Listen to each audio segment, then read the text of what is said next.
Hey guys, JEE Mains का first attempt बीत चुका है, उसके रिजल्ट्स भी आ चुके हैं। अभी आप में से ऐसे बहुत से स्टूडेंट होंगे जिनकी काफ़ी अच्छी परसेंटाइल बनी होगी, and if you belong to that category then it's a time for you to focus completely on your JEE Advanced. क्योंकि जेई मेंस का पेपर देखो आपका ऑलरेडी अच्छा हो चुका है, एनआईटी में आपकी एक अच्छी सीट फिक्स हो चुकी है। तो अब आप अपनी एनआईटी की सीट को आईआईटी की सीट में कन्वर्ट करने में फोकस करो, यानी अपनी जेई एडवांस की प्रिपरेशन को और अच्छी करने की कोशिश करो। सेकेंड कैटेगरी ऑफ स्टूडेंट वो होंगे जिनकी due to some reason expected percentile नहीं आई है, या जिनकी परसेंटाइल काफ़ी ज़्यादा खराब हो गई है। अगर आप सेकेंड कैटेगरी से बिलोंग करते हो then this session is for you. JEE Mains का सेकेंड अटेम्प्ट होने में अभी 1 महीने का टाइम बचा हुआ है, और इस सेशन में हम बात करेंगे उन चीज़ों की कि क्या आपको करना चाहिए to increase your percentile within 1 month.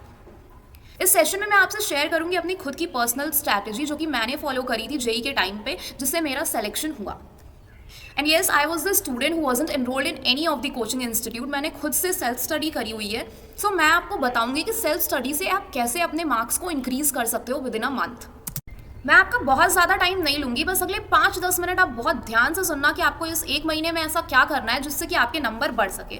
सबसे पहले तो आई सजेस्ट यू कि आप एनालाइज करो कि आपने ऐसी क्या गलतियां करी आपके 2 साल के जेई प्रिपरेशन में जिसकी वजह से आपके नंबर अच्छे नहीं आए हैं। सेकेंडली, आप उन चैप्टर्स को एक जगह पे नोट डाउन करो जो कि आपके बहुत स्ट्रॉन्ग चैप्टर है, जिनकी आपने काफ़ी अच्छे से प्रैक्टिस कर रखी है, जिनके कोई भी क्वेश्चन आपसे बन सकते हैं। सेकेंडली, आप उन चैप्टर्स को एक जगह पे नोट डाउन करो जिसको आपने ऊपर ऊपर से तो पढ़ा हुआ है बट उसके बहुत ज़्यादा आपको नॉलेज नहीं है, उसकी अच्छी प्रैक्टिस आपने नहीं करी हुई है, जिससे उसके क्वेश्चंस आपसे बन नहीं पाते हैं। थर्ड कैटेगरी में आप उन चैप्टर्स को रखो जो अभी आपने कंप्लीट नहीं करे हुए हैं, जिसको कि आपको कंप्लीट करना है। देखो, फर्स्ट कैटेगरी में जो चैप्टर्स आपने लिखे हैं वो चैप्टर्स है जो कि आपके ऑलरेडी बहुत स्ट्रांग है और जिनसे आपके सारे क्वेश्चंस बन जाते हैं। उन चैप्टर्स को आपको सिर्फ रिवाइज करते रहना है, उनमें कुछ ज़्यादा आपको नया करने की ज़रूरत नहीं है। सेकेंड कैटेगरी में जो चैप्टर्स आपने नोट डाउन किए हैं वो चैप्टर्स हैं जिनको आपने जस्ट पढ़ा है, उसकी आपने बहुत अच्छी प्रैक्टिस नहीं करी हुई है या बहुत अच्छी रिविजन नहीं करी हुई है, जिसकी वजह से आपसे उन चैप्टर्स के क्वेश्चंस नहीं बन पा रहे थे। सो अभी आपको क्या करना है, आपको उन चैप्टर्स को प्रॉपरली रिवाइज करना है और उनके अच्छे और सफिशिएंट अमाउंट ऑफ क्वेश्चंस आपको प्रैक्टिस करने हैं। क्योंकि देखो, जेई मेंस का जो पेपर होता है ना, उसमें एज सच कोई बहुत बड़ा या नया कॉन्सेप्ट पे क्वेश्चन नहीं पूछते हैं। जेई मेंस में आप जो भी क्वेश्चन देखोगे ना, वो आपको देख के लगेगा कि ऐसा आपने सिमिलर सा कोई तो क्वेश्चन करा हुआ है, यानी जेई मेंस में सारे जो क्वेश्चंस आते हैं वो देखे देखे से ही आते हैं। सो आप अगर किसी भी चैप्टर के प्रॉपर अमाउंट ऑफ पीवाईक्यूज करके जाते हो तो उस चैप्टर से आ रहे क्वेश्चंस आप आराम से कर लोगे। अब थर्ड कैटेगरी जो आती है वो आती है उन चैप्टर्स की जो कि आपने अभी किया नहीं है। अब देखो, क्योंकि जस्ट 1 महीने का टाइम है, सो आप ऐसे नहीं कर सकते कि आप उन चैप्टर्स को प्रॉपरली अच्छे से स्टार्टिंग से पढ़ना शुरू कर दो, उनके लेक्चर्स लगाना शुरू कर दो। क्योंकि देखो, मैंने सेल्फ स्टडी करी हुई थी, मैंने यूट्यूब से पढ़ाई करी थी। सो मैंने क्या करा था लास्ट के टाइम में वो चैप्टर्स जो कि मेरे रह गए थे कंप्लीट होने से, बट मुझे ऐसा था कि मैं इन चैप्टर्स को एक बार कर लूँ ताकि इनके जो क्वेश्चंस आए उनको मैं अटेम्प्ट कर पाऊँ जेई मेंस में। तो मैंने क्या किया था, उन चैप्टर्स का मैंने 1 शॉट देखा था यूट्यूब पे।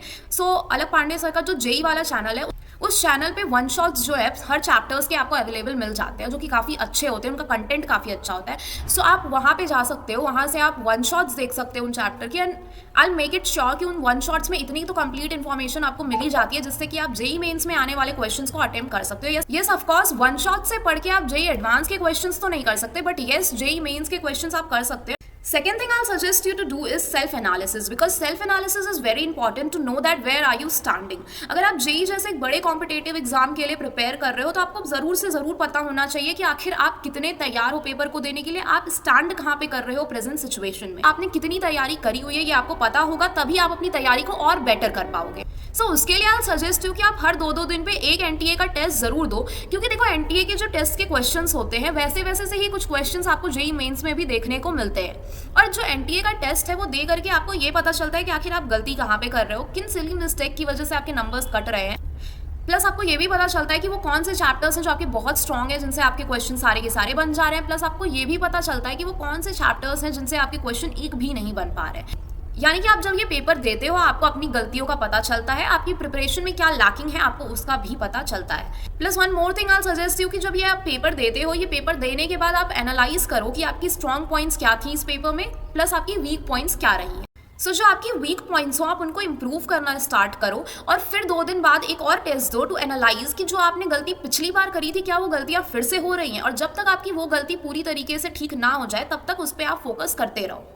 देखो तीसरी इंपॉर्टेंट चीज़ ये है कि जो आप नया पढ़ रहे हो उसके चक्कर में आप पिछले पुराने को मत भूल जाओ। इसलिए जो पुरानी चीज़ें आपने पढ़ी हुई हैं उसको आप कंटिन्यूअसली रिवाइज करते रहो।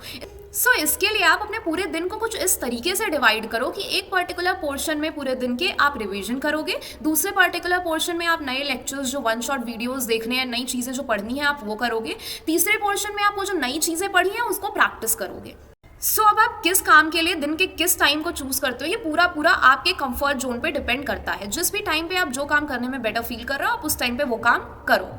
देखो ये जो टाइम है ना, इसमें आपको कोई नए मटेरियल्स नहीं सॉल्व करने, कोई नई बुक नहीं सॉल्व करनी है, कोई नई मॉड्यूल नहीं लगानी है। इसमें आपको सिर्फ और सिर्फ एक काम करना है। आपको जितने भी चैप्टर्स आप पढ़ते जा रहे हो उसके जितनी भी PYQs हैं उन्हें आपको अच्छे तरीके से लगा लेना है। ऐसा इसलिए क्योंकि जेईई मेंस में आपको जो भी क्वेश्चंस देखने को मिलेंगे वो पूरी तरीके से PYQs पे ही बेस्ड होते हैं। तो अगर आप PYQs अच्छे से करके जाते हो then there is a guarantee कि आप वो क्वेश्चन अच्छे से अटेम्प्ट करके आओगे ही आओगे। देखो क्योंकि अब सिर्फ 1 महीने का टाइम बचा हुआ है जेईई मेन के सेकंड अटेम्प्ट में, देन आई सजेस्ट यू कि जितने भी डिस्ट्रैक्शंस आपने पाल रखे हैं उनको आप फिलहाल के लिए पूरी तरीके से साइडलाइन कर दो। दोस्तों से पूरी तरीके से कांटेक्ट कट कर लो क्योंकि इस टाइम पे सिर्फ एक ही चीज़ इंपॉर्टेंट है, वो है आपका पेपर।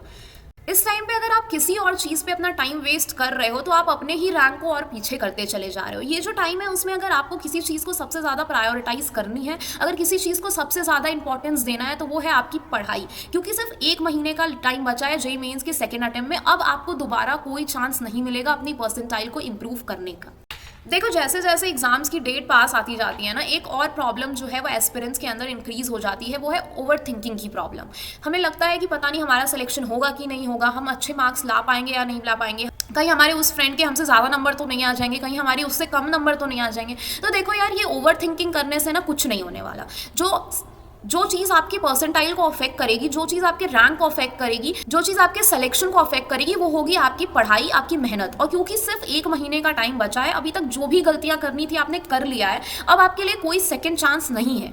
इस टाइम पे आपको सब कुछ बंद करके सिर्फ एक काम करना है, वो है आपकी जेईई की प्रिपरेशन, आपकी पढ़ाई।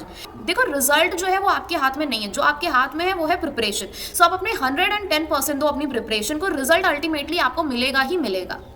एट द एंड मैं आपसे यही कहूँगी कि आप प्रॉपर अच्छे तरीके से पढ़ाई करो, पूरी तरीके से टेंशन फ्री हो जाओ, अच्छे से PYQs लगाओ, बाकी पेपर अच्छा होगा ही होगा। And keep working hard, keep studying. Thank you.